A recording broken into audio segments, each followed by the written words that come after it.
We had the exam, the midterm exam. That was 2 weeks ago. I haven't had a chance to go over that. I was going to just quickly run through that. The scores were great, so I think everyone's in good shape. Unless you don't want me to. Any interest in me going through the exam questions? Okay, so question 1, 90% of you got this right. What byte value is sent to the master in the second exchange in the SPI transaction below? So we're looking for the second transaction, which is the second group of 8 bits. And sent to the master means MISO, right? Master in. So you just find, the trick there is just finding where those bits are. So you're just looking for the second half of the MISO signal. Question 2, 100% of everyone got this right. So JTAG uses state machine to control the bus. Question 3, 86% got this right. Assume a CPU has an interrupt handler that requires 30 milliseconds to execute, and whose interrupt controller is rising a trigger with no acknowledge. What's the shortest amount of time between consecutive interrupts that will cause the CPU to miss the second interrupt? This one is, yeah, so this question ignores the time it takes for the CPU to respond to the interrupt. So, but it's basically the answer is, the shortest amount of time between 2 interrupts. If you have 2 interrupts that issue within the 30-second handler,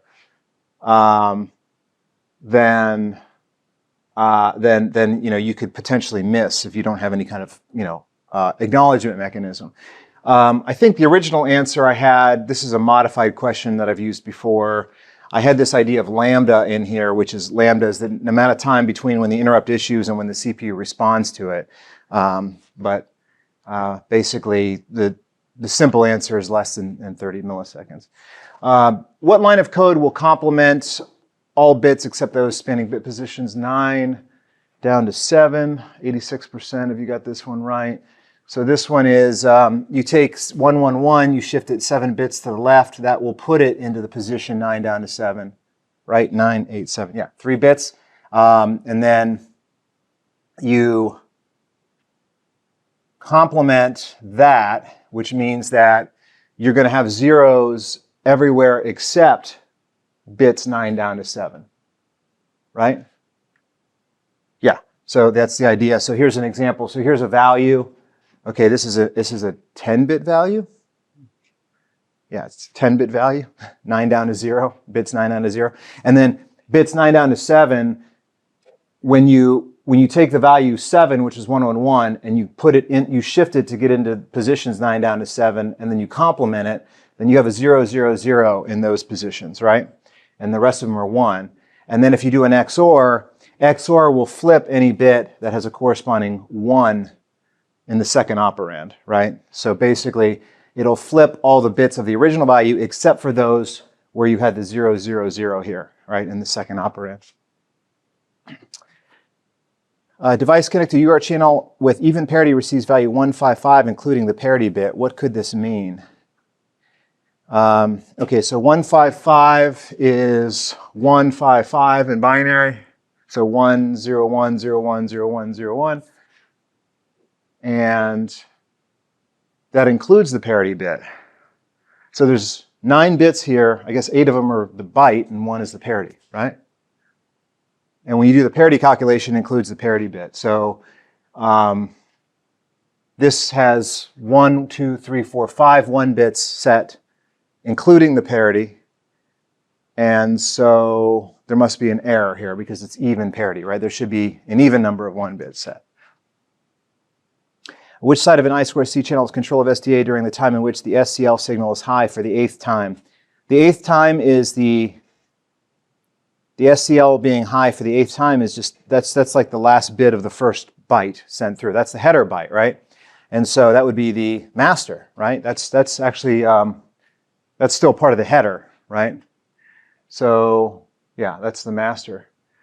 Oh, this is the one, 58%. I think this might be the lowest. Of the protocols we studied in class, which doesn't offer any type of error detection? Okay, this one is tricky. I can see why. So UART has parity, and I2C has the acknowledge mechanism. right? Although I guess you could argue, I mean, the acknowledge is designed to detect problems, right? So SPI has none, right? There's no way to detect any kind of errors at all with SPI. There's no robustness whatsoever in SPI. What line of code, this is 100%, if you got this one right, what line of code will set bit 7 and variable val to 0? Of the protocols, which is a synchronous serial, all of them, they're all synchronous serial. Now, by the way, the Avalon bus is also synchronous, but not serial, parallel, right? Suppose an SPI bus has 6 attached slaves and 1 SS signal. How many cycles are required for the master to exchange 8 bits with all 5 slaves? This one, I think, has a typo in it, right? 6 attached slaves. Did I fix this in the exam online? 6, is it 6 or 5? It's obviously, it's supposed to be 6, 48. I have to double check this one. Can you check this one? Did I fix this online? Oh, it's fixed in here. Okay, so it's fixed on the actual exam. There's a typo in this question. When I took it, it had it. Oh, that's right. You were the one that told me about it. Yeah, I think you were one of the first. Yeah, so I got it corrected early on before most of you took the exam. Okay, but yeah, there should be 6 slaves, 48 bits. Basically, the number of slaves times 8. In JTAG, what state is entered in the following sequence? This one, you just have to follow the state machine. I think if you're in any state and you get like, what is it, 5 ones? 1, 2, 3, 4, 5. If you have like 5 ones or 4 ones from any state, you're going to get back to this start state, right? So it's kind of like, it doesn't matter where, like you're going to come up with a random state when you power this on. And so you're going to give it a bunch of 1s at the beginning just to get back to your known state. So like, let's say for instance, we happen to be in this exit 1 data register. So if I get 1, 1, 1, 1, so 4 1s will get me from the exit 2 data register, or wherever I started, exit 1 data register, exit 1 data register. 4 1s will get me back to test logic reset. And of course, if I have additional 1s, I'll just stay in that because there's a loop back, right? Okay, so basically then you start with the first 0 bit. And so from here, I'm going to get a 0. I'm going to go to run test idle. And then 1, 1, and then 0, 0. So shift IR. Everyone see that? Okay, assume there are 5 devices attached to a 3.3 volt shared open drain signal, of which none are pulling down. There's a 5 kilo ohm pull-up resistor. R off is 10 mega ohms. Total load is, and the total load of the signal is 500 kilo ohms. What's the steady state leakage current? 86% got this one right. That's great. You guys remember your circuits class. So basically, you have a 5 kilo ohm pull-up. Okay, so basically this middle line, this center wire, this center node, is the actual wire. This could be, this could be SCL or SCA, right? Open drain wire. Okay, so you've got this pull up to 5 kilo ohms, and the transistors. So you've got one transistor connected between that line and ground per device. And what I say, there was how many devices? 5, right? So there's 5 transistors in parallel, right? If you have 5 devices on that bus. And they're all off, right? Because they're not pulling down, right? None are pulling down, right? So all of them are going to appear to be a resistor with the R off resistance, which is 10 mega ohms. So you've got 5 10 mega ohms resistors in parallel. And then you also have a load resistor of 500 kilo ohms, which is the load on the bus, right? That would be, for example, this wire is going to be going into some input somewhere, right? You guys with me? So this is basically what I'm showing is the output driver. This whole part is the output driver, but this load represents whoever that output is, what inputs that's connected to, right? Okay, so you just have to calculate the effective resistance between the power supply and ground, right? So it's going to be 5K plus, and the equivalent resistance of those parallel resistors, which is 1 over 5 over 10 mega ohms, because there's 5 of those 10 mega ohms in parallel, plus 1 over 500 kilo ohms, right? And so that ends up being 405 kilo ohm effective resistance. And then for a 3.3 volts, that's going to give you 8.1 microamps, right? So the point here is that when you have this type of open drain, it's nice because it's multi-master, but the downside is that it's always drawing current. How many wires are needed for a bidirectional full duplex U-arch? Everyone got this right too. What can you infer from the SPI transaction below? I don't know, what are the options? It's read, because I've got stuff on MISO, meaning that there's data coming back to the master. C-pull is 1 because the clock starts out as high. C-fa is 0 because, C-fa is 1 because the first clock edge lines up with the first data edge, data change, transition, right? Okay, peripheral has a base I/O address of 1,400 or 100/400, size 2C00. What's the highest byte address of its address space? You basically just add and subtract 1, which is 102 FFF. Consider the I2C transaction below. What portion of the transaction was acknowledged? 80% got this one. This was a little lower. So the acknowledge, remember the acknowledge is the 9th bit? 1, 2, 3, 4, 5, 6, 7, 8, 9, right? 9th bit, right? 9th bit. And the 9th bit and the 18th bit, right? Which is, so 1, 2, 3, 4, 5, 6, 7, 8, 9. So we have 2 acknowledges, and the first acknowledge is always the slave acknowledging, and the second acknowledge can be the master or slave, depending on if it's a read or write. And remember that if it's high, if the data signal SDA is high, that's a NAC, not acknowledge, right? And so the only part that was acknowledged was the only acknowledge that we got was the first acknowledge, right? Which was the header, first byte. I don't know, what are we calling that? First half of the transaction, right? The second half was not acknowledged. Assume an SPI channel as C-file equals 1, C-pull equals 1. What's happening to the second clock edge during the first exchange? 62%. Oh.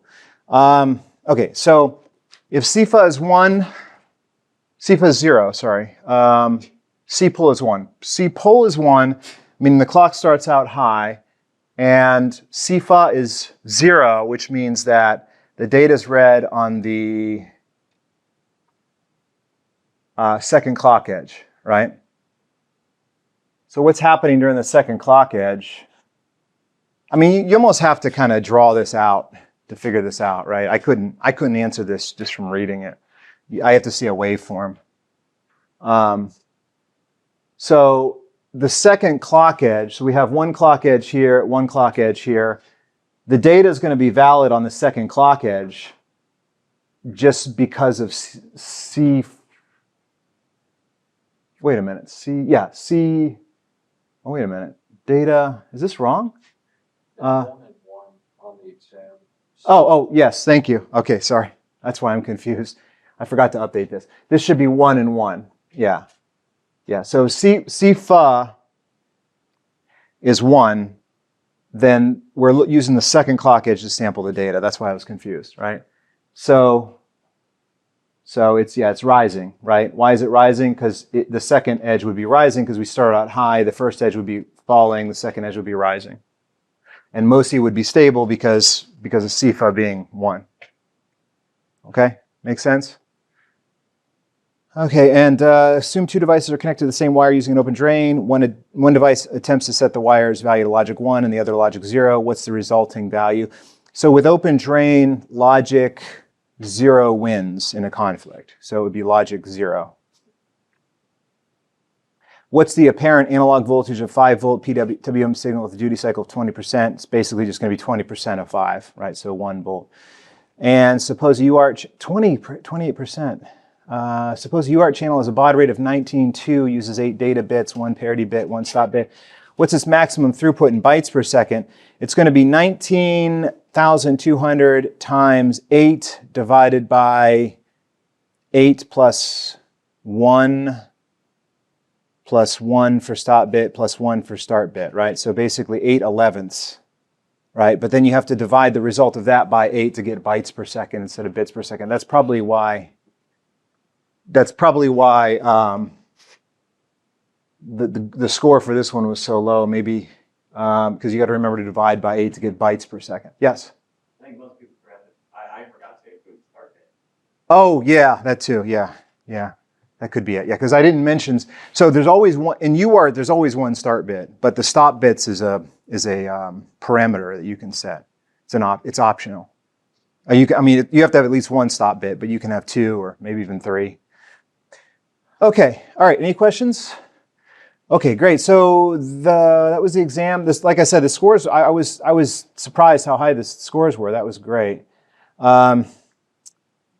Lab 4. We're going to assign Lab 4 today. I posted on Dropbox.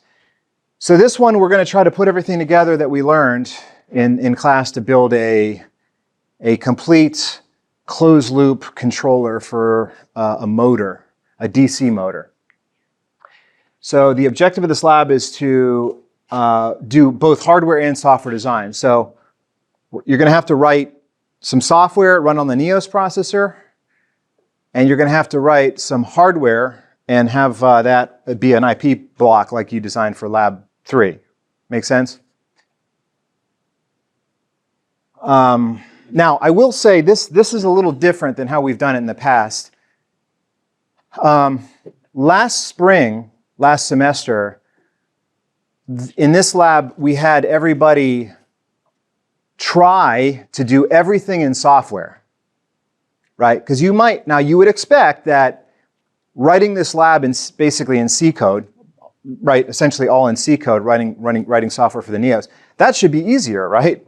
Than getting hardware and software involved. But as it turns out, it was way harder, which surprised me. And the reason why was because if you're using all software, in other words, you're bit banging the PWM, you're generating the PWM signal in software, but you're simultaneously trying to run a PID control loop, right? You end up with 2 different time domains in your software, right? Your software is having to manage a high-speed PWM signal while simultaneously doing a lower speed by comparison control algorithm, right? And it was kind of a disaster. No one got it to work. Not one group in the class got this to work. So I decided that it would probably be easier to have the PWM and the calculation for the motor speed be done in hardware, and then have the software just take care of the control. I think it's going to be easier, I hope, right? And that's, I think, generally how it's done anyway, right? You're not going to have, I don't think it's common to have software doing PWM, right? Or doing quadrature decoding, which is the other part you need for this lab, right? It's more common to do that in hardware. It make sense? Okay, so we've got a motor here. We've got a DC motor. This is what it looks like. And it's a DC motor, and it's got a gearbox on it that's a 50-to-1 gearbox. So the internal shaft of the motor is connected to this gearbox, and so the internal shaft has to rotate 50 times in order for the external shaft here to rotate once. So you have to consider that. Now there's also an encoder on this motor. The encoder is going to tell you encoders can tell you what the position of the motor is or the speed. In our case, it's the speed, right? So the encoder is attached to the internal shaft. So whenever you make calculations of the motor speed based on the encoder sensor, you have to apply a correction to correct for this the gears here, right? Make sense? Okay, so the motor has 6 pins on it. There's VCC and ground, which is the power. Then there's M1 and M2, which is basically the control. That's the control for the motor. And then there's C1 and C2, which is the sensor, the encoder output, right? Unless I have those switched. I think I got that right. I think, M1 and M2 are the control, C1 and C. So M1 and M2, you can think of that as the input, and C1 and C2 are the outputs. Okay, so the motor cannot be powered directly from the FPGA board because the power that the FPGA board puts out is pathetic. It's really horribly, laughably, it doesn't put any power. It's designed just for signals, right? So in order to power the motor, we're going to use an H-bridge chip, a separate chip. All right, so there's this chip, it's got 8 pins on it. And the idea with the H-bridge is you set up a circuit where you have a VDD and ground net wire here. And the H-bridge creates this H structure with 4 transistors, 4 power transistors, okay? And the idea is that if you turn on, so you can only, an H-bridge can only be in 2 configurations. You can turn on the upper left and lower right-hand transistor, which will allow current to flow down this left top leg through the motor, which will pass through the M1 and M2, pass between the M1 and M2 pins, right? And then down through the lower right-hand leg, right? So we'll have current flowing from M1 to M2. The other configuration is to turn on the other 2 transistors and turn the other 2 off, in which case you have current flowing down the upper right leg through the M2 to M1 pins and then down the lower left leg, right? You don't want to turn all 4 on at the same time. You can turn all 4 off, in which case the motor's just turned off. But you don't want to turn all 4 on, right? So the M1 and M2 pins on the motor control the motor, but they also power the motor. I think the VDD and ground pins actually power the sensor, the encoder, right? So what you're doing here is just essentially putting a positive or a negative voltage of M1 relative to M2, but you also have to better provide enough current, which the FPGA board can't, in order to make it turn, right? You guys with me? Okay, so you might say, well then, why do you have to put current, but what's the point of positive and negative voltage? Well, that's because you want to be able to turn the motor in either direction, right? So if you put a positive voltage on M1, it'll turn clockwise, right? And if you put a negative voltage on M1, it'll turn counterclockwise, right? You guys with me? Okay, so the trick here though is we don't want to just have the motor fully on or fully off in either direction. We want to be able to control, we want to be able to precisely control the speed of the motor. And so in order to control the power being delivered to the motor, we're going to use a pulse width modulation for these guys. So you have to choose, first of all, you have to choose only 1 pair of transistors to use. And then you control both of them with a PWM signal, right? So if you have, for example, if you're using IB, these 2 IBs, I don't know why I call them IB. Oh, because that's the name on the H-bridge pin is IB. And yeah, the H-bridge chip has IA and IB. These are the inputs, right? So there's input signals for IA and IB. If I'm using IB, because I want the motor to go backwards, right? Then I could, for example, put a 50% duty cycle with the PWM, and in principle, the motor should go half speed backwards. Make sense? Right? So the FPGA can connect to these IA and IB. Again, these are inputs on the H-bridge. The FPGA has no problem with sending a signal to these guys through a GPIO pin or through an external pin. But the H-bridge is what's actually delivering the power. And then the H-bridge itself is going to be power. These two nets, VDD and ground, is going to come from these 300 watt power supplies here. These bench power supplies, right? So these should have no problem delivering all the power that those motors need. I think it maxes out at about 100. I think it's like 100 microamps at 6 volts, something like that. I think that's what it is. I have the data sheet on there. It makes sense? Okay, so you've got this H-bridge chip, and the H-bridge chip has the IA and IB, which are the controls for those two pairs of transistor gates, which is IA and IB. And then you have OA and OB is essentially what you're just going to connect to the M1 and M2 on the motor, right? Make sense? So I annotated this diagram. Yeah, so I annotated this. So the motor's M1 and M2 pins, right, are going to be connected to the OA and the OB pins on the H-bridge. And then the IA and IB pins on the H-bridge are just the controls for these, the gate control for these transistors, right?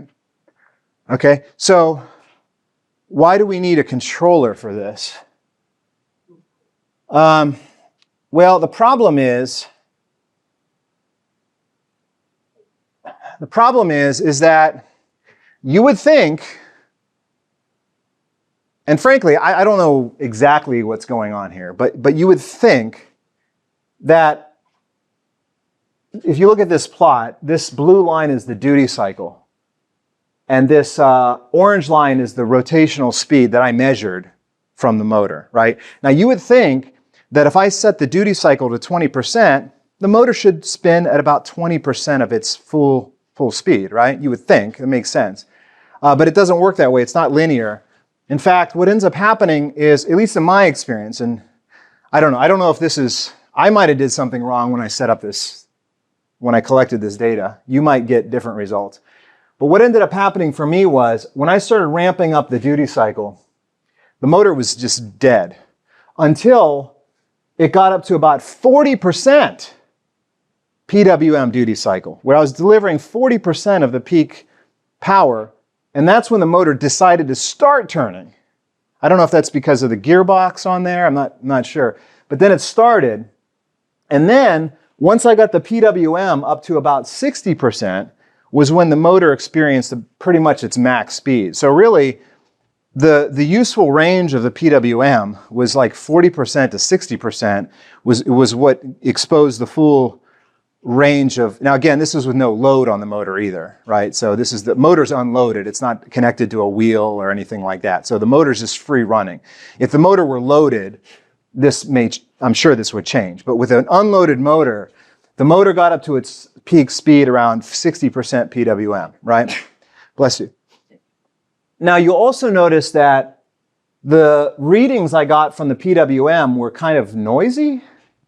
Not really noisy, but almost like they were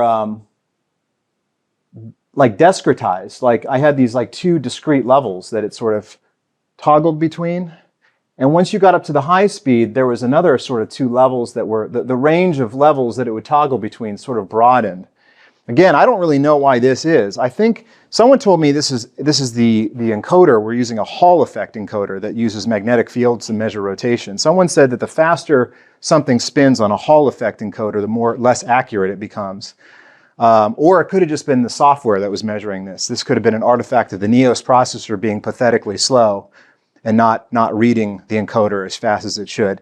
I don't know. Not sure, because I measured this with the Neos. I didn't do this one in hardware. I wasn't measuring the encoder. I wasn't interpreting the encoder output in hardware. I was doing it in software. And I was doing it on a slow processor, which is another reason why it's better, I think, to do this in hardware. But anyway, there was some weird noise. But then you can see that I brought up the PWM to 100%, and then I bring it down to 0, and then I bring it back down to -1. So the PWM value is essentially positive 100%, can go down to negative 100%. That gives you both directions. And then, of course, you can measure the backwards direction of the motor. You guys with me?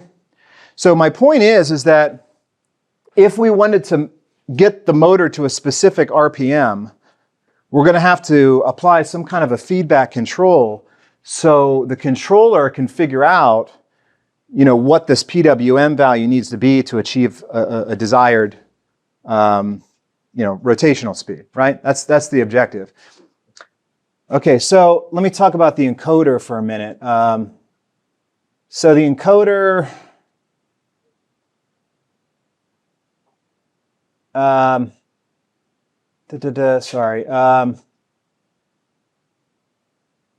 so basically the encoder is, I have the equation here. The encoder has The encoder has two signals that come out, and they're just square waves. All you have to do to understand the encoder or interpret the encoder output is measure the period of that square wave, right? And so basically rising edge to rising edge or falling edge to falling edge. When you have that period, you just use this this equation. It's the basically 1 over period, which is the rate, the frequency of the signal coming from the encoder. You divide that by the gearing, which is 50 to 1. And then you divide that by the number of pulses you would expect per rotation. So you're not getting 1 pulse per rotation. I think there's 12 pulses per rotation. Yeah, 12 pulses per rotation. And then that will give you the revolutions per second. And then you multiply by 60 to get the revolutions per minute, right? Make sense? So all you have to do is measure essentially the period of that signal. Now, the reason there's 2 of the signals is because they will be out of phase with one another depending on if the motor is going backwards or forwards. So if the motor is going, so all you have to do to figure out the direction is whenever you get a rising edge on one signal, check the value of the other signal, and that will indicate the direction. So if you have a rising edge on one signal and the other one's 0, you're going one direction. If you're a rising edge on the signal and a 1 on the other signal, you're going the opposite direction because they're 90 degrees out of phase. Okay? That's all described. We have the data sheet for that, although most of it's a little hard to read. I'll show you why in a minute.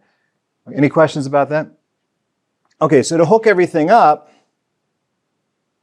we're going to use the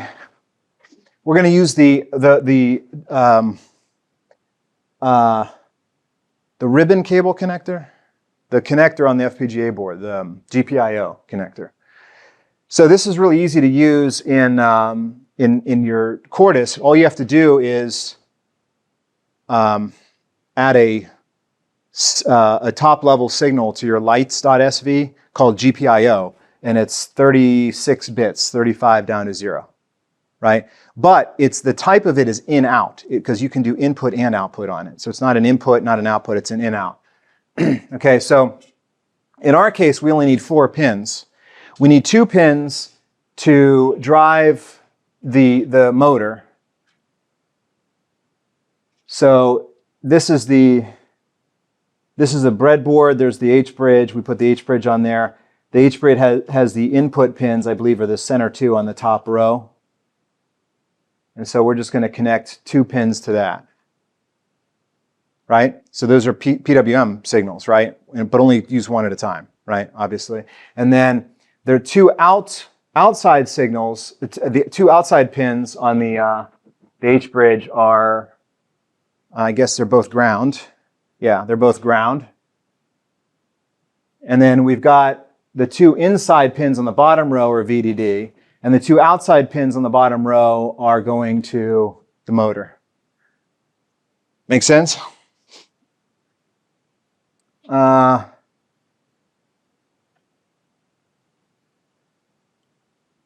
And then, yeah, like I said earlier, the motor has a VCC, has a power. So the motor M1 and M2 is a 6-volt signal, right? That's the H-bridge is going to put out a 6-volt. So we're going to set up the power supply here for, it says 60 volts, but I should say 6 volts, right? So you want to set up the power supply for 6 volts, which is going to power the, is going to be connected to the H-bridge. The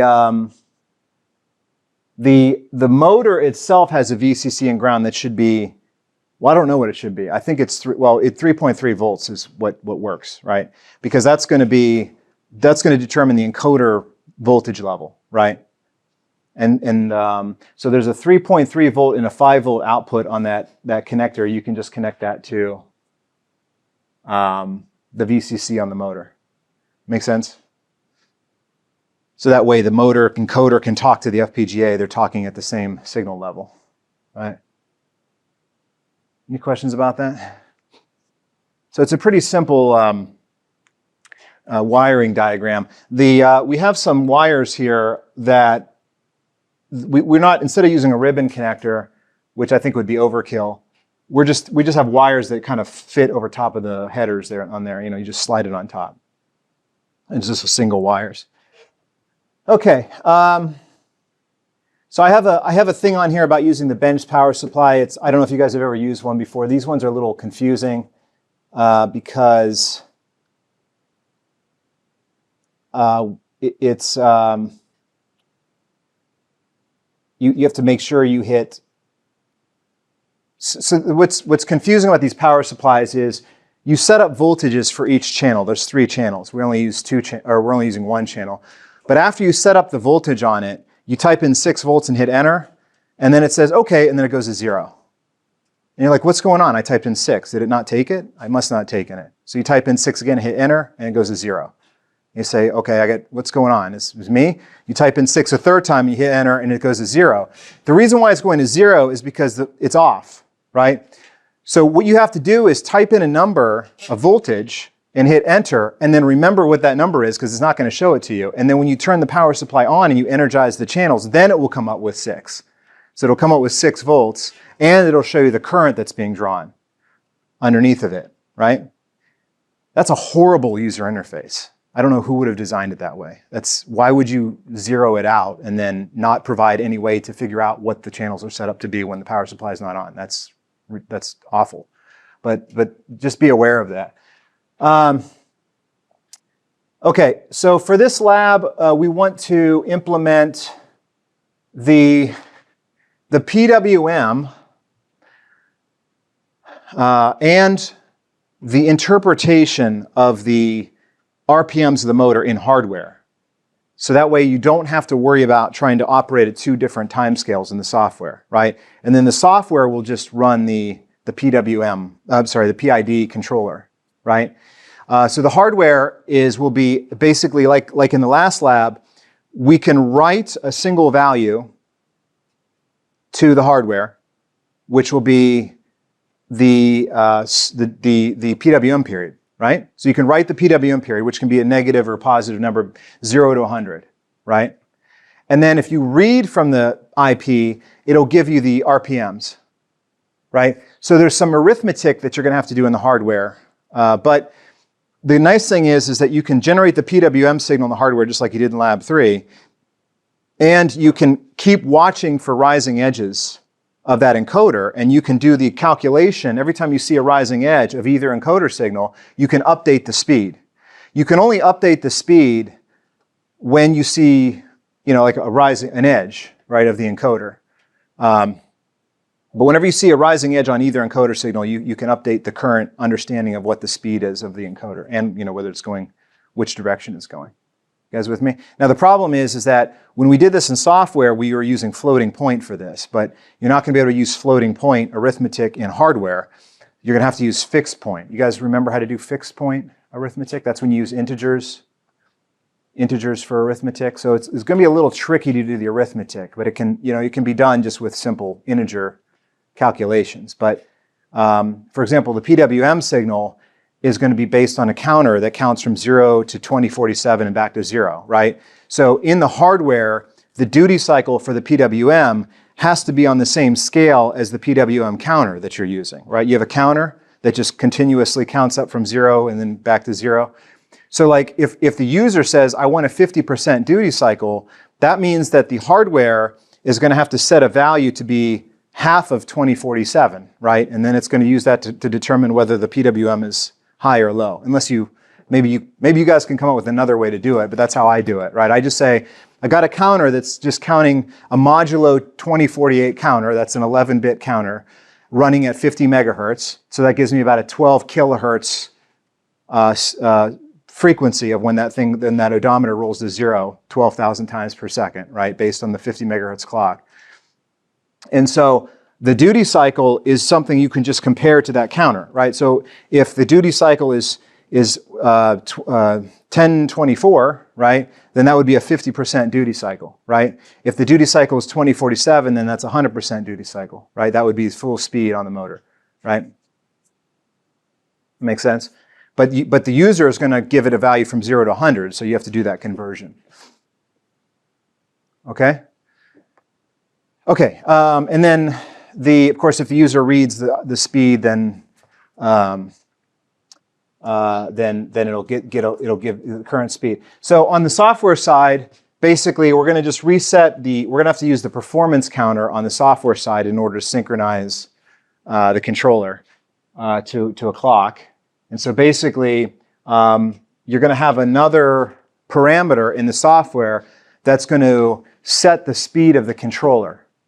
You want to be able to run the controller at a specific speed. Remember in the lecture, I talked about how controllers, when you have a discrete controller, which every controller run by a computer is discrete, there's a TC, that's the time constant, the step size of the controller. That step size should be a constant, and you don't want it to be basically running as fast as the CPU runs. You want to be able to set that, right? So you only want to update the speed of the motor according to a given period, right? And so that period is going to have to be throttled or synchronized through the performance counter like we did in Lab 2. You guys already did this in Lab 2. You read the performance counter and it gave you like a wall clock time. So the user will give a TC. So I might want to run this controller, say, at 100 hertz. I don't know if it has to be any faster than that. 50 hertz, whatever I say, like I want you to update the motor speed 100 times per second, then you're going to have little code there at the beginning that's going to be a busy loop that waits for this if statement is going to essentially wait for its time to update the motor speed. When that time comes, you read the motor speed, then you calculate the error. The error is the difference between the set point and the actual motor speed. And from that error, then you just run the PID, right? So you multiply that error by a proportional control, you multiply the derivative of the error by a derivative control, and you multiply the integral of the error by an integral control, which those values you can keep track of in here. And then you just update the new speed. And then, of course, you have to tune the PID factors. How do you do that? Unfortunately, just trial and error, right? So far, I don't know a better way to do it. I think you can do it automatically like in MATLAB, but to do that, you need a model for the motor. You need to be able to tell MATLAB how the motor works. And we don't, evidently, that's impossible. So I actually took this data and I fed this into MATLAB. They have something called the System Identification Toolbox, which in theory takes this plot and will convert it to a model using curve fitting, but it failed miserably because of this noise. That was too much. MATLAB doesn't know how to deal with that. So what it did is it actually ended up, it fitted this to a sine wave, which was not useful because the sine wave doesn't capture the fact that the damn thing doesn't turn on until 40% duty cycle, right? So that was useless, and we don't have a better way to do that. So we're just going to have to hand tune those values. Make sense? So there's not really a lot of coding. I gave you a pseudocode for the software and, of course, the hardware, both of which are like, relatively short snippets. The challenge is to get everything actually working, up and running, and talking to one another. That's the hard part, and then trying to debug errors. But there's not a whole lot of actual code involved in this. So you have a month to do this. I got the due date set to December 4th. And the chips are all up here in this box, the parts. And if you have any issues finding parts, let me know. Okay? And there's a project cutoff. You can turn it in late, but there's only, I think, maybe, a week between the due date and when the project cutoff is.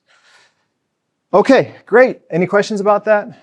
If you find any bugs or have any questions about the lab sheet, let me know. There might be, there's a rubric on there and there's some hints on there. Okay, so last time, let's continue on with the material. So last time we were talking about, we got almost through the control theory lecture. I introduced control theory, open loop and closed loop controllers, and linear time invariant systems. And we gave an example of that. So there's basically you have a ordinary differential equation and you have signals in here. In this case, these are time series signals, u of t, y of t, and you can have derivatives and integrals of those, but you can't multiply them against each other because that would make it a nonlinear system. you can multiply them by coefficients, and then you can convert them to the Laplace or the S domain, the frequency domain, by converting each variable into a capital letter version of itself, which is and then have it be in the S domain. And if it's a derivative, you multiply it by S. If it's an integral, you divide it by S, right? And so this describes the differential equation, and you can, this is, can be a little confusing because the differential equation itself doesn't really define what the inputs and the outputs are. That's up to, you as a system designer. So once you have an idea of which variables are like variables that you can manipulate, which ones are independent variables and which ones are dependent, because there's no dependent and independent variables in here, inherently. But once you have an idea, okay, Y is my output and U is my input, then you can create a transfer function, which is where you just use algebra to convert this into a ratio of output in the S domain over input in the S domain, which is going to give you a ratio of two polynomials, essentially, in the S domain. And then the nice thing about that is you can connect two transfer functions together just by multiplying those transfer functions, which is kind of cool. You can do this with multiple input, multiple output, but it gets complicated. You end up having to have these transfer functions or matrices with, so it's easier. In this case, we're just considering one input, one output, single input, single output. So I talked about the stability. You have a bounded input, bounded output stability, which means that as long as you have a bounded input, you should have a bounded output. And I mentioned in the lecture that plants, which is our physical systems, they're usually stable, although I showed you an example last time that actually wasn't stable. It was essentially a very simple plant where you had a coin that you just wanted to push across the ground. The coin had friction, and the friction opposes the force that you push it by proportional to the velocity. So the faster the coin goes, the more it resists. There's a friction constant. And then if you give it if your input force is a step function, which is 0 force and then 1 force and then indefinitely, that system is actually unstable because the coin will just travel infinitely, right? If I give it 1 Newton of force for an infinite amount of time, right? So that's an example of an unstable system. But the goal of when you combine a plant with a controller to create a closed loop transfer function, your goal is to make the system as a whole stable. So you want to stabilize, you want to make sure that the controller and the plant together don't give you an unstable system. And so I talked about how to determine stability. There's several ways to do that. One is the impulse response. And I talked about how the impulse response you can actually get from doing an inverse Laplace transform. You could think of this like almost like a closed form solution to the differential equation, but it's not necessarily easy to apply, and it only works in certain cases. So we went through an example of that. So I showed some examples of that.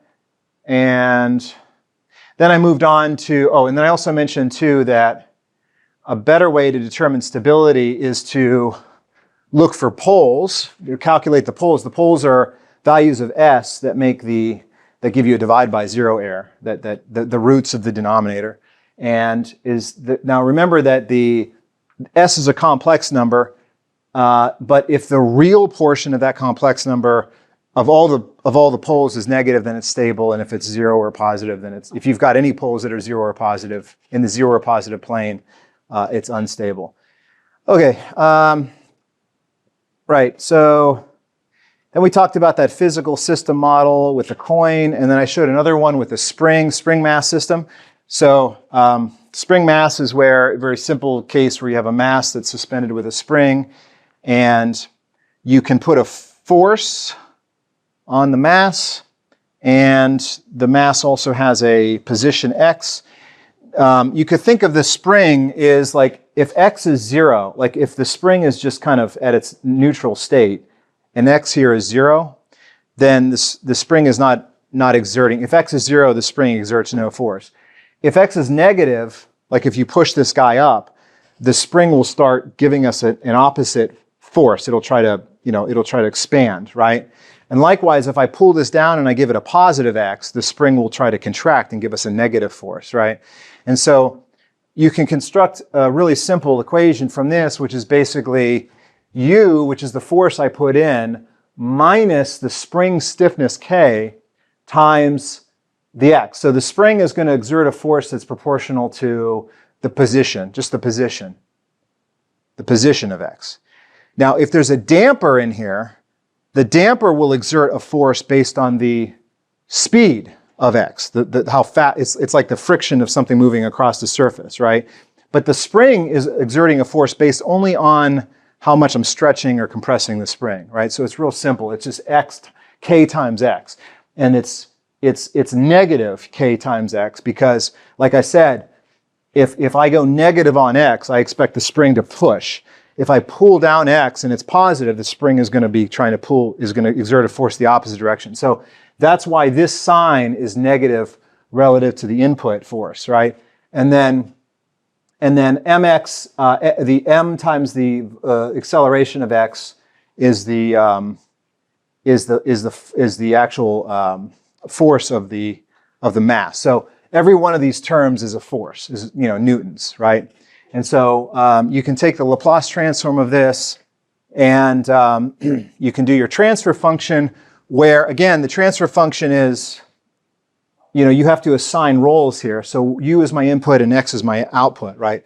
I'm putting u in, and then I'm trying to measure where the resultant x is. And remember that these are time series. These are functions. These are variables of time in the time domain. So the idea is that you can put a sine wave in for this, for example, for this force, or you can just put like a constant, like a step function. Okay, anyway, so it turns out when you do the algebra, you get a transfer function that's 1 over m times s squared plus k over m. Now this k over m, this term in the denominator that's by itself, it's not multiplied by s, this is actually gives you the this gives you the resonant frequency. If you take the square root of this, that's the natural frequency. The natural frequency is where the system will resonate at. So if I put an input that matches the resonant frequency, this thing will actually start building up energy indefinitely, right? Now, in reality, that's not going to happen because real systems have dampers in there so you put a damper in here, so the damper has a B. The damper's force that it exerts is also negative. It's also a negative force with respect to u, but it is proportional to the velocity of x dot, the first derivative of x, right? So this is where basically represents damper. It's taking energy out of the system. It's converting it to heat. And real springs have a damper. A spring will, if you go like this with a spring, it actually generates heat. And so when you can just add that term, though, to the transfer function, and you still end up with the same resonant frequency, which is square root of k over m. But it's stable. It's not unstable because the poles are all... Do I have the poles here? Yeah, the poles are... well, the poles, you have to use the quadratic equation to find the roots of this polynomial, which I did. So the poles are here. And you might say, well, okay, but how do you know the real... This is probably going to give you a complex number. And but how do you know the real part of the complex number is always negative? It's because... you could figure it out based on whether there's any possibility of getting a negative real part. But in general, when you have a damper like that, you're going to have your poles will be negative. Okay, so and then I had an example. I think I went through this last time. This is basically the same idea. This is kind of cool though because it turns out that the spring mass system is kind of equivalent to an RLC circuit. It's calculated essentially the same way. And if you have a resistor in there, that would be equivalent to having a damper in a spring mass system. Okay, so Closed loop control is when you have the system like we described for lab 4, which is where you have a set point and you've got an error term. The error term is then fed into the controller. So the controller doesn't take the set point, it just takes how far away from the set point you are at any time. And then it drives the inputs to the plant, and then the plant feeds back to, there's a feedback, right? So the transfer function for this, you can calculate it, you can derive it, but it's basically just the open loop transfer function divided by 1 plus the open loop transfer function. The open loop transfer function is the convolution or the product of the controller transfer function and the plant transfer function. So the PID controller, you can use a PID controller, which again, you can just model that as in the Laplace space. It's just a constants multiplied by the error, the derivative of the error, the integral of the error, which can be very conveniently converted into an S-domain transfer function. And then you can calculate the open loop transfer function, which is this is the PID transfer function multiplied by the plant transfer function. The plant transfer function is the coin example. This is the moving the coin across the floor physical system. This is the PID controller. And so I'm just multiplying those to get the open loop control. And then the closed loop control is essentially just the open loop control over 1 plus the open loop control. You can see how this starts to get complicated. There's a lot of, you have to use algebra to simplify that.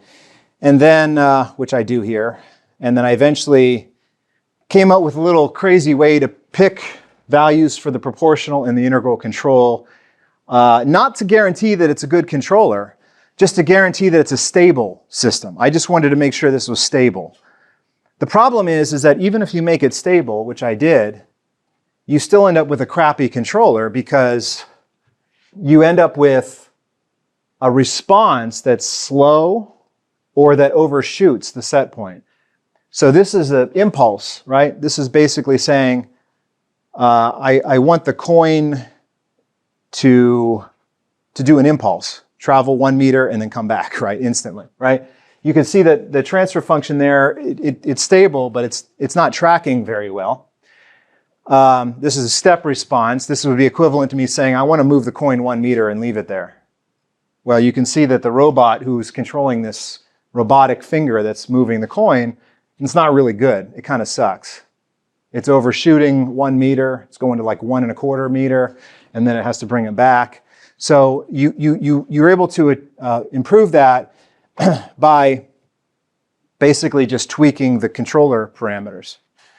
Okay, so also I mentioned last time there's the discrete control, which is actually what real controllers are all discrete controllers. So, people talk about S-domain transfer functions in designing controllers in the S-domain, but you actually can't do that in reality because those are continuous. You have to build a discrete controller. There is a Z-domain for that. And the nice thing about the Z-domain is that unlike S, well, I shouldn't say that, but in terms of deploying a controller in software, the Z-domain has a concrete usage. There's a way that you can interpret Z. Z raised to a negative power and then multiplied by a variable, indicates the sample of that variable sampled n samples ago, where n is the exponent, or the absolute value of the exponent. So Z minus 1 means basically 1 delay, 1 sample ago, right? Z minus 2 is 2 samples ago, Z to the minus 2 power, right? There is some way you can convert S domain to Z domain. There's a few ways to do that. But whenever you do that, you have to decide on you have to decide on I talked about this integral, the difference. You have to decide on a time step, T sub S. Right, so because with discrete controller is only going to update at specified period, a fixed period, TS. That's the time step. So you can convert S domain to Z domain by one way to do it is the Tustin transform, which is where you substitute 2 over the T sub S and then multiplied by z minus 1 over z plus 1. You substitute that in for s into the s domain. And so, for example, if in this case, this example is this is the coin example, right? So the yellow line is the S domain line. It's actually, it's an approximation of that, obviously, that MATLAB does, right? And so, and the blue line is the input. So if I put a 1 Newton force in there and just hold it, right, then you can see that the coin just moves, just keeps moving across the floor, right?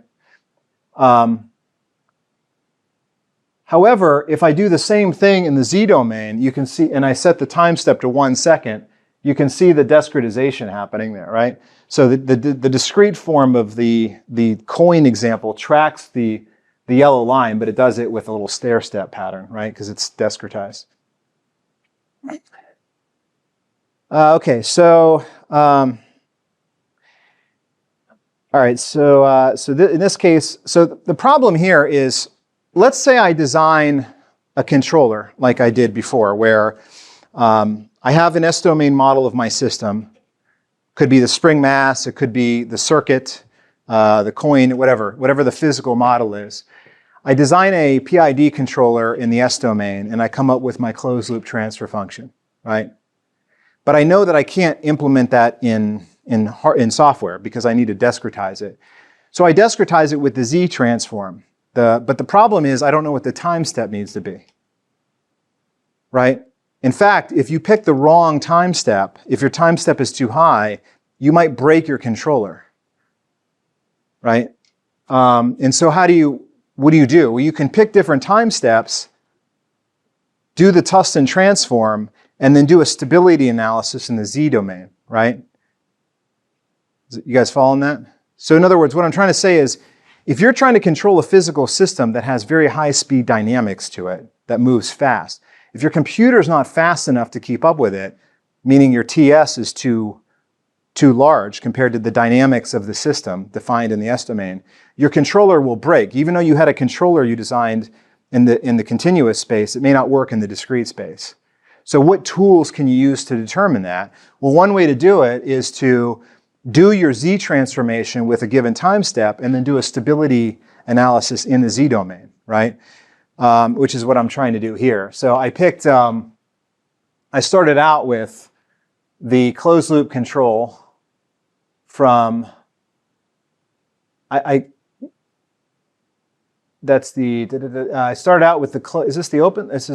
So this 1 over S squared plus S is just the physical model, right? Right, and then this is the Z domain. So this is just the physical model. This is not the closed loop transfer function. Right. So, well, anyway, yeah. So I didn't. This is only the physical model. This is not the closed loop system because that would have been a lot more complicated. This is just the Z domain version of the coin, moving the coin across the floor, but using a time step of 1 second. Right. So I did the Z domain there with the Tustin transform, and then I basically just converted it into a transfer function. I simplified it. And then I factored the denominator to find the roots of the denominator to find the poles. And the poles were 1 and 1/3, right? So this is stable or not? Well, it's in the Z domain, remember the stability rules are a little different. You can have positive poles as long as those poles are inside the unit circle, right? But in fact, this is not inside the unit circle. I got to pull at 1, right? So this is, and it should be unstable. We know it's unstable because we already looked at it. But anyway, one thing that's cool about this is if you take this transfer function and you convert it into a form where you have the output variable on one side, right? And the input and the output variable on the other side. And as long as all of the z's, all the powers of z on the right-hand side are negative or 0, or negative or 0 and relate to the input, then you can convert this directly into code. You can take this transfer function and directly map this into code. You can just say, you basically convert this into the time domain by saying whenever you have a z to the negative 1 times u, that's just the previous sample of u t minus 1, right? And you might say, well, wait a minute, though, you've got y there too. Yeah, so in this case, actually you've got y's, right? You got y's on the right-hand side. But these y's all have a negative exponent of z, which means that you're calculating your current output as a function of the previous input samples as well as the previous output values, output samples, right? Does that make sense? That's pretty cool. I mean, like you can literally just type this into like one line of C code and it'll essentially do this is the inverse Z transform. It's going from the Z domain to the time domain, right? Makes sense? Now you might say, wait a minute though, what about like, I thought you got an integral in there. Integral would just continuously accumulate, right? No, this is actually, you don't necessarily have to do that. You're not necessarily accumulating from the beginning of time. You can take this transfer function and convert it into one line of code where the output can be calculated as a function of, like I said, the inputs and the current inputs and the past, the current inputs, the past inputs, and the past output values. Does it make sense? Okay. All right. Let's see. Yeah, so I show some examples of that. Okay, this is where I tried to really take this full circle. So I came up with a PI controller, and so this is a PI controller is KP plus KI multiplied by Z over Z minus 1. So this is the integral. Right, remember that the integral in the Z domain is the Z over Z minus 1, right? So this is equivalent to, in the S domain, it would just be 1 over S, right? Integral in S domain is 1 over S. Integral in Z domain is Z over Z minus 1, right? So this is literally just the Z domain description of a PI controller, right? And then I have the physical system. Oh yeah, that convert this into a transfer function, and then, of course, they've got the Ki and Kp as variables. And then I take that PI controller and multiply it against the transfer function for the plant, and you get the open loop transfer function. And I'm out of time, aren't I? Am I out of time? No, I got 5 minutes. And so when you simulate that, you get, it's kind of crazy. This is the controller for moving the coin with PI and I just set Ki and Kp to 1, right? So this is really simplistic. I just set those up to 1. But you can see that the controller, instead of doing that thing that the S domain did, where it kind of overshot it and then it converged, it did this thing where it kind of oscillated around the set point, but eventually converged. But it did it in like an 8-bit Pac-Man way, right? Because I used a 1 second time step. So it took 40 seconds in the real world, right, simulation time, to basically get this robot to move the coin 1 meter or get it to 1 meter, right?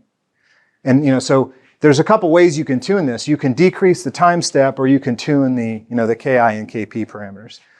Now, I'm not suggesting, by the way, that when we do lab 4, you're not going to see this crazy type of shape, because we're going to be doing, our time step will be 1/100th of a second, 10 milliseconds, 1 millisecond. You can play around with that value. This is an exaggerated example based on a 1 second time step. So I played around and I got different responses by kind of just trial and error. Okay, so last thing I want to mention really quick is state space modeling. So another way that you can do this, instead of in the S domain or the Z domain, there's an alternative approach, is where you can keep everything in the time domain and never go to the frequency domain. Now you might think, well, that sounds like a good idea, because, I mean, what's the, what's the point of going to the frequency domain in the first place? Well, the point is that you can convolve transfer functions in the frequency domain. You can't do that in the time domain. But there are some advantages to leaving everything in the time domain. If you leave everything in the time domain, in other words, everything is just a, you basically, in this case, I have this spring mass system, and I have my PDE, which is the force minus kxt minus bx dot t, that's the first derivative, equals mx double dot t. If I can represent this, if I can basically choose state variables of which I can calculate how to get the derivative of each state variable. So in this case, I am going to have state variables x1 and x2. And x1 is going to be my x, and x2 is the derivative of x. Right? And then I have an output, which is u. Right? I'm sorry, input, rather. Input is u. Right? So I'm going to put in an input u, and I have these two variables, state variables x1 and x2. Then the idea is if you can rewrite the original, if you can express the derivative of each of these state variables as a system of equations. For example, in this case, because I set x1 is x of t, the derivative of x1 is just equal to x2, right? Because x2 was the derivative of x1, which is x of t. The derivative of x2, right, which would be the double derivative of xt, right, is basically, I can get that from rewriting the original PDE equation. So it turns out that it's going to be 1 over m times u1. u1 is the input, it's my only input, minus k over m times x1 minus b over m times x2. So basically, all I've done essentially here is determine that I have these two state variables, x1 and x2. I assign those, and then I rewrote this equation as a system of equations. Then you can put this whole thing into matrix form. So you can calculate the derivative of x1 and x2 as a system of equations where you have coefficients multiplied by the state variable x1, x2, plus another vector or matrix multiplied by the inputs, right? You end up with this standard form, right? So this is the state space equation. And again, it's really just all I've done here is rewrote the original. This is just a rewriting of the original equation. The only magic here is determining how I want to assign x1 and x2, because these can be arbitrary, what I want to assign my state variables to. And that can be tricky. Typically, the way you would do that is in a physical system where you have energy storage elements, which in a circuit, that would be like a capacitor or an inductor. But in a spring mass system, it's the spring and the damper, right? Basically, the spring has energy in it, and the damper has energy in it, right? So you basically have, that's the reason we have two state variables here. But it can be tricky to determine how to set up those state variables. But once you establish what your state variables are and how they relate to the original variables in the PDE, you just rewrite this as in matrix form, and you have a state space equation. Now you might say, well, wait a minute, hold on. If it's in state space though, how do I combine transfer functions and do all the stuff we did in the S domain? It's not straightforward. It's more tricky. Also, how do you discretize it? So to discretize it, you have to use a technique for integrating it, for solving it. And there's several ways. There's a Euler forward method, Euler backward method. But basically, the idea is that if you have the next state, the x dot for the state variables, you have to figure out how to take that and make it come up with a new value of x, right? In other words, really it's just an integration, right? You have the derivative, and you have to come up with the value of x from the derivative of x. So you have to perform an integration. The integration is going to depend on, if you discretize that integration, it's going to depend on the time step, right? So one way to do that is to say that the new value of x is the time step multiplied by the derivative of x in the previous time step, plus the value of x in the last time step, right? This is called the Euler forward method. And then, of course, you would have to pick that time step, just like we did with the Tustin transform and the Z transform, right? Another method is the backward method, which is a similar approach, except the difference here is that this is called an explicit method, because all you have to do is calculate x dot, which is just evaluating the linear system, and then plug in the last value of x and update the current value of x. Whereas in this case, with the Euler backward, this is called an implicit method, because in this case you need to have the current x dot, and you have to calculate, you need the current x dot as opposed to the previous x dot, right? So this one, you actually end up having to solve another, this is a more involved process for solving. You have to actually do a full solve a system of equations that you get from this, as opposed to just, evaluating the one, calculating the expression. But anyway, the advantage of this one is you can use a larger time step. But that's I just wanted to give a brief introduction to the state space way to solve these. Okay, that's all I've got.